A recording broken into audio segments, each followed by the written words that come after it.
So thank you for agreeing to talk with me about this. So we've done a number of these interviews now, and people have shared their thoughts on death, on grief, and on life after, life carrying on when you've lost somebody that you care about, or a number of people in some cases.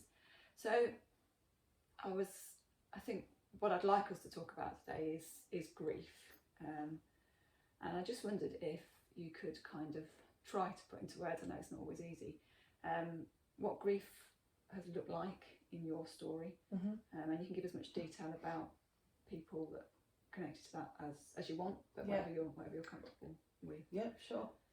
So grief for me is like a hole, like something's missing, a piece of you's gone missing.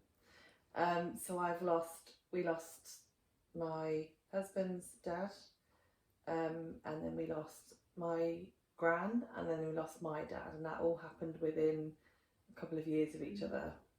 And my dad and gran particularly was in the same year, so it was like 6-7 months apart. So it was quite a lot all happening in a short space of time. So I have quite a small family. My husband has quite a big family. But for me, I, growing up, had my mum, my dad, me, my sister, and then I had 2 sets of grandparents, but there was one set of grandparents we would spend more time with, because they're a bit closer, and they only had us as grandchildren, and my dad's an only child. So for me, it was kind of like the 6 of us was our nuclear, little nuclear family, if you like.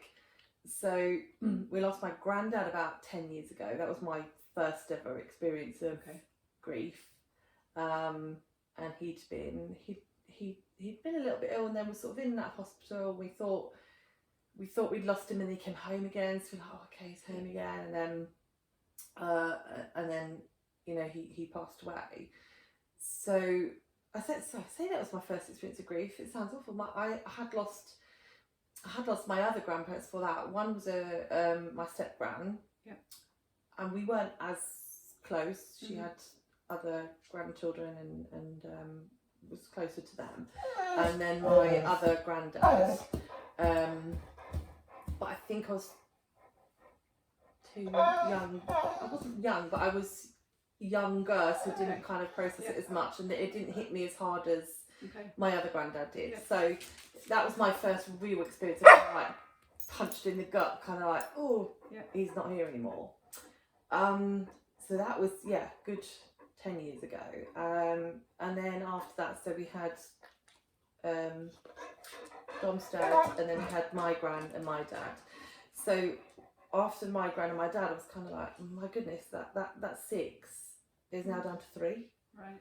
So that was like, ooh, it was a weird thing to think that's kind of like half of my family gone, even though I have other family and like I have my own family now.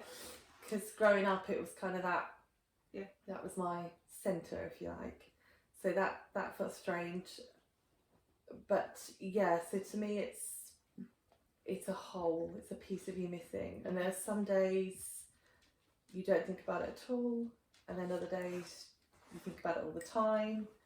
And it's a weird one, because it's always there. It's always there, but it's just more obvious on certain occasions. So when you say it's more obvious, in what ways has grief kind of expressed itself? How, for you, I get that it's different for everybody. I think certainly the first occasions, if you like, that came round, like what would have been a birthday, first Christmas without people, because it's more noticeable. Like with my gran lived in London, and we would see her frequently, but obviously with her being in London, she wasn't on the doorstep. So when she passed away, it was almost like you'd go to pick up the phone and go, oh no, actually she's not there. But in your head you could not pretend she was there, but you'd almost fool yourself. She was still sitting in her house in London. It's only when you'd go to, call Gran. Oh no, I can't call Gran, she's not here anymore. Whereas with my dad, obviously it was more noticeable, because we live close to each other and we spent a lot of time together. Day to day. Yeah, absolutely. So anything really, any family meals together, any birthdays, you're just like, oh, hang on a minute, there's almost like a spare chair at the table that's empty. You're like, oh, that's empty now, which is weird. Yeah. So how long has it been since your dad? So my dad will be 3 years in December. He died on Boxing Day. And is what you feel now the same as what you felt immediately after or at the time? Does grief look the same? Has grief changed? I think it feels the same at times. Yeah. So at times, again, I get that punch in the gut of like, oh, he's not here.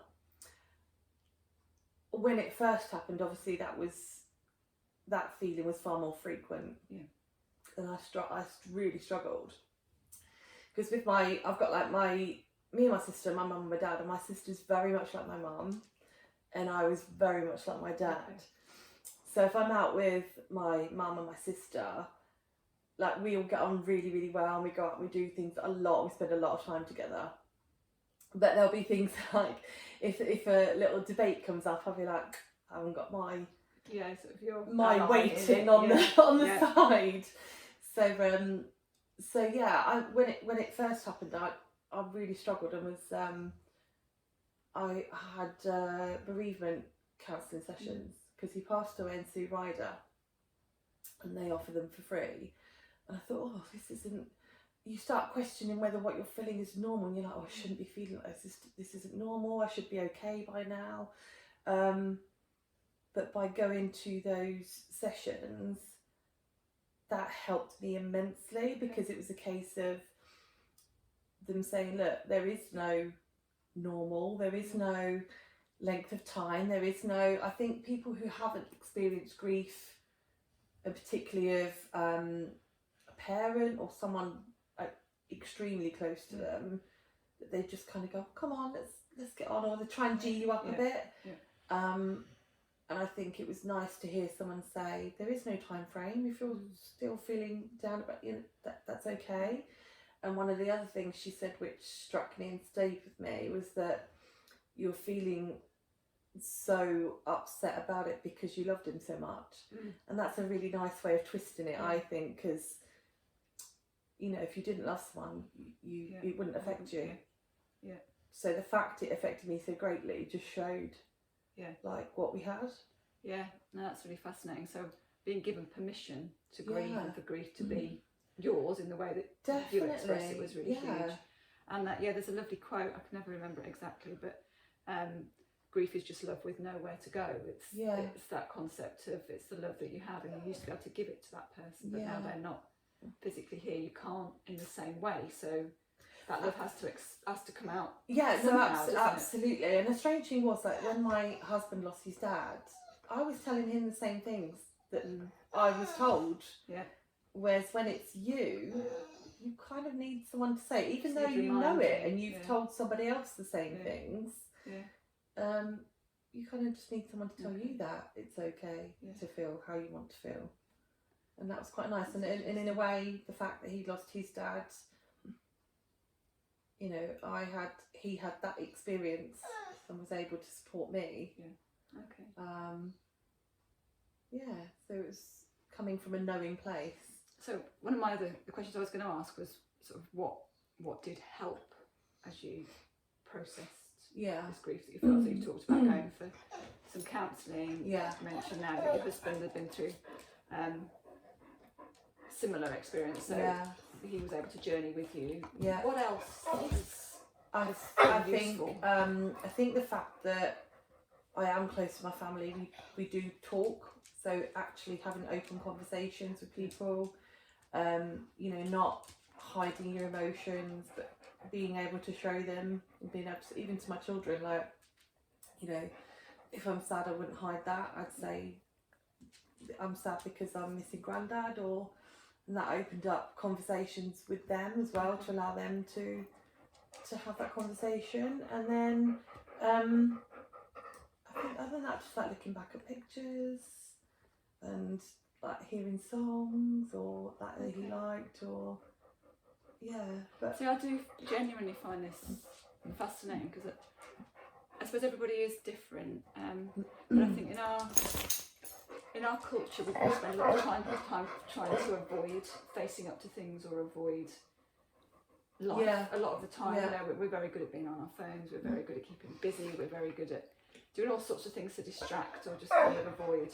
things. But I think what you're saying actually helped you is facing into it, to look at those photos, even though it might not be easy, and even though it might be a little bit painful, and even hearing music, because that can be quite evocative of emotions. To me, it's comforting because it's almost like a message from him. Right. I'd hear a song on the radio that maybe wouldn't be played very often. It wasn't in the charts, or it wasn't, it was an unusual one, and so I'd hear it, and kind of, to me, that's a message from him. Okay.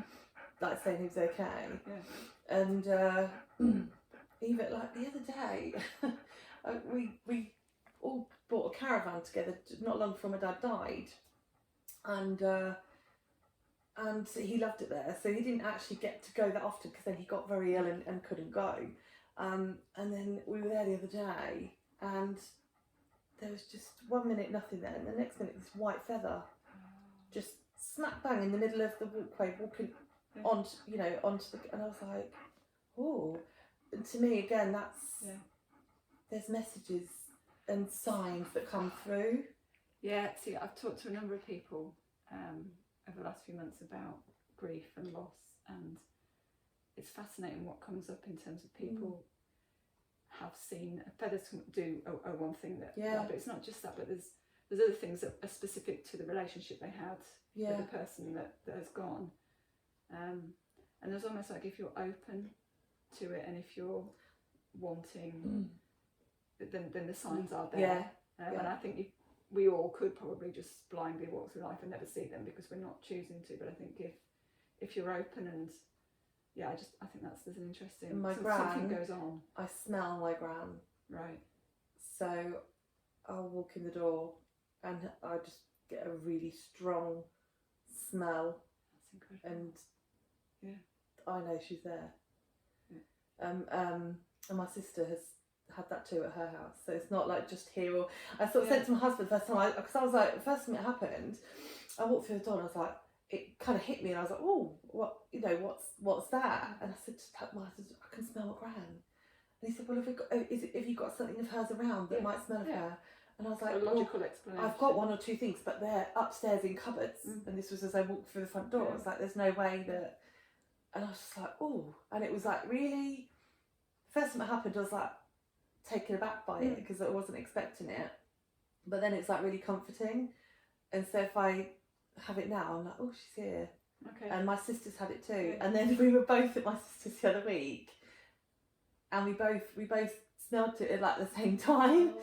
And then we said to my mum, she's like, I can't smell anything. We're like, we can. She's here.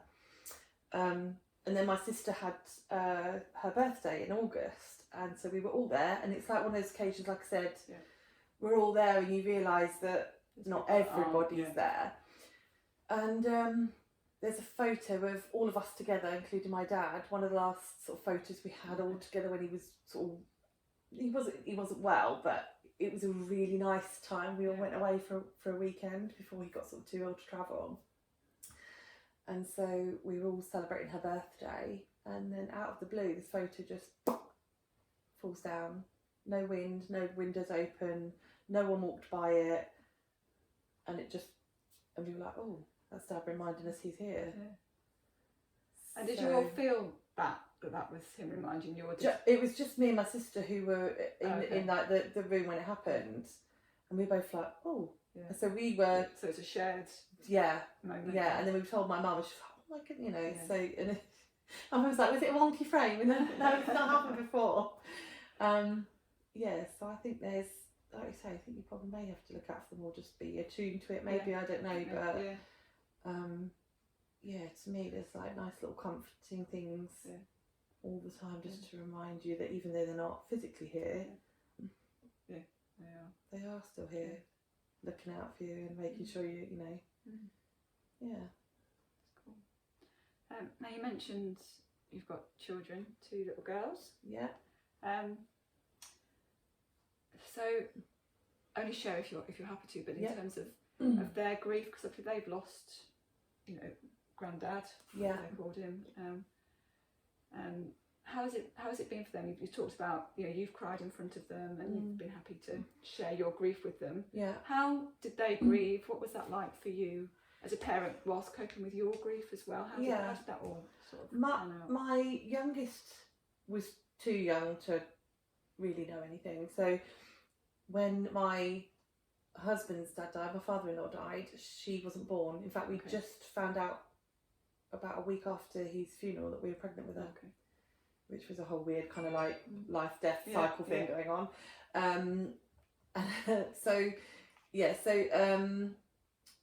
My eldest, I think at that point was kind of too young to understand, but by the time we lost my gran and my dad, I was here when I got information from a neighbour about my gran saying, oh, she hasn't opened her curtains today, whatever, and obviously she's living in London and we're all here.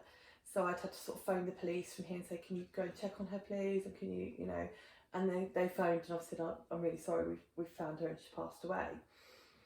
So my daughter was here when I took that phone call, and so was my best friend.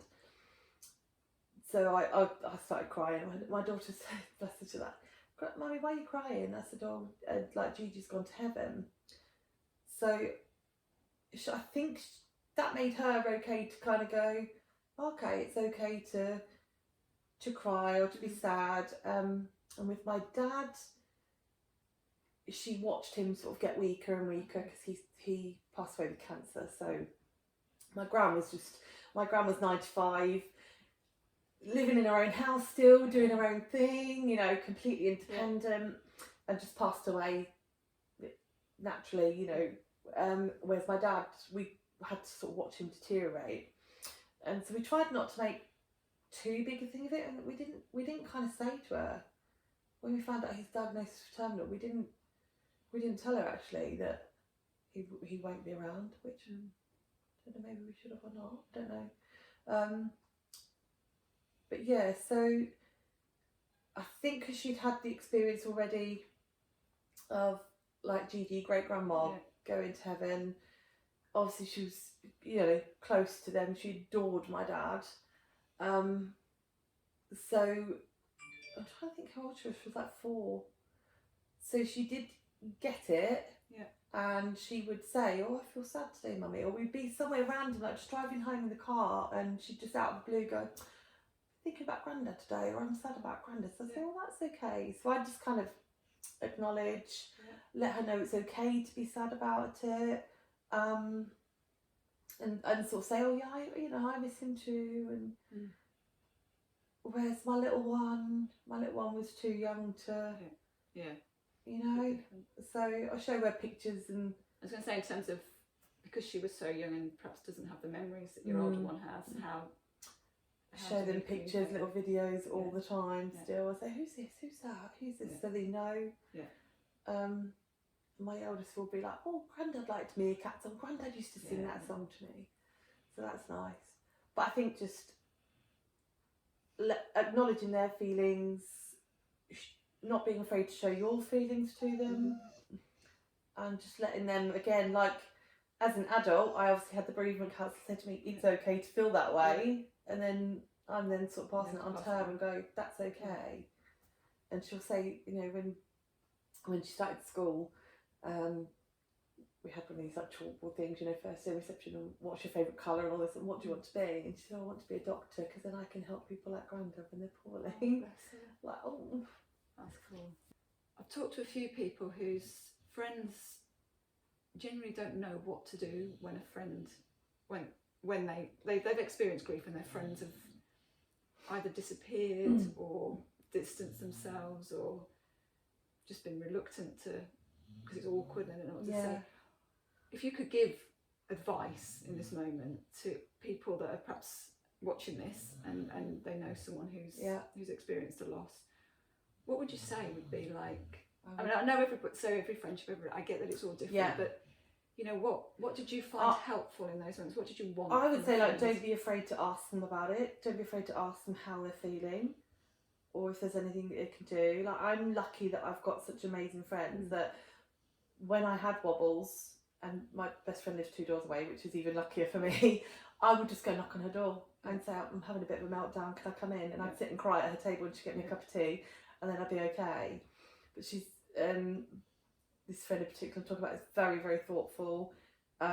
She, for Christmas bought me a star. She named a star after my dad.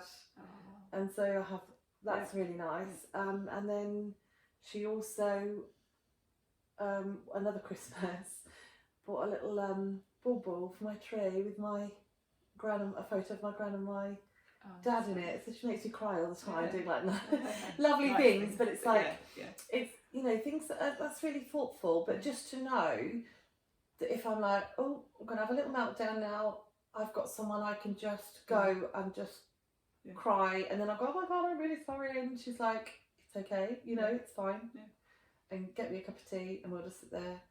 So I think just be there in whatever capacity they want, whether it's a cup of tea, a shoulder to cry on, you know, don't try and say, oh, it'll pass, or, you know, any of this. Just say, whatever emotion you need to feel it, let it happen.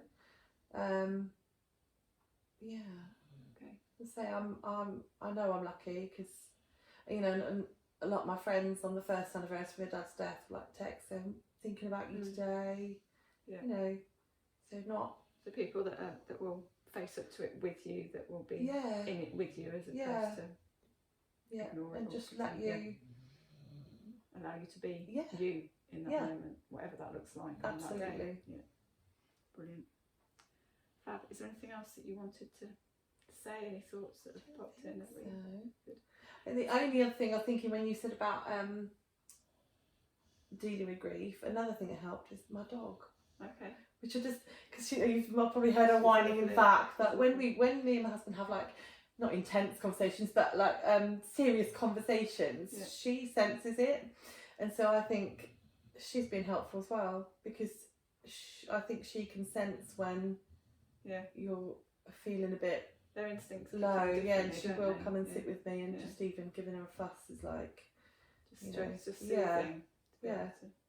So sorry, that's going back to but I think that again, before, but I think that is helpful, because I think everybody finds different things relaxing, and maybe it is sitting stroking a pet, maybe for some others it's walking through a woods, or finding a quiet space just to be, but actually looking for those things and discovering for you what it is that just helps calm you in moments. Actually, it's probably a really useful thing for people to try to work out. I don't think anyone can tell you what it's going to be. It's something you've got to discover yourself. Absolutely. But people could go and look and try and find something that actually this is my soothe me a little bit. Nothing's going to fix it, is it? That's the reality. But there are things that can calm and soothe.